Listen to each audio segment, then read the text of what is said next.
All right, we got a 2011 Dodge Ram 3500, and we're gonna be changing out the blower motor. So first thing you wanna do, I've removed the glove box just to give myself a little more room to see things and for filming purposes, but you don't have to do that. All you're really gonna need is an 8mm socket. I've got mine on a swivel and an impact gun so that it makes things quick and easy. Basically, all we need to do is unplug the blower motor.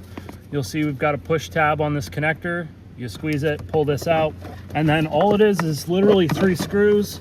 So first I do the back one, then I'll do this side one over here.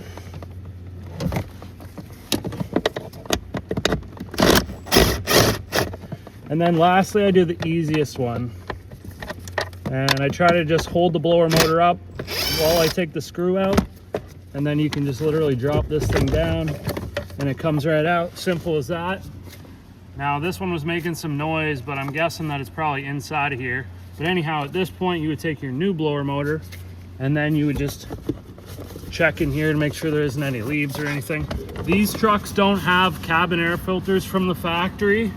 You can see the door right here. Very, very wise. If you buy there's a door that you can buy and you cut this shape out of here and you can put a cabin filter into that slot and then the door clips on. The clips are located on the side.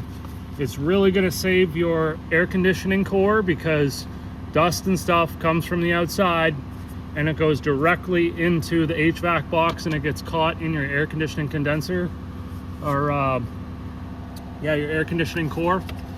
So basically then it'll just plug up and you get no airflow.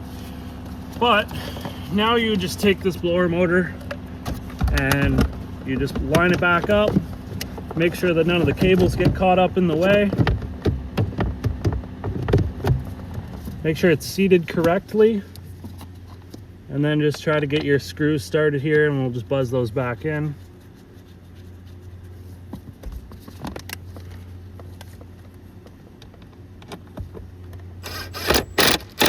Don't over tighten them because the screws actually just thread into plastic, and if you over tighten them you'll strip the plastic out and that's no good.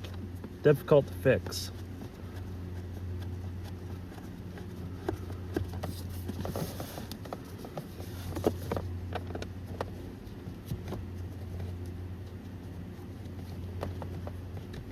Be careful not to drop the screws down, otherwise usually they fall behind this cover.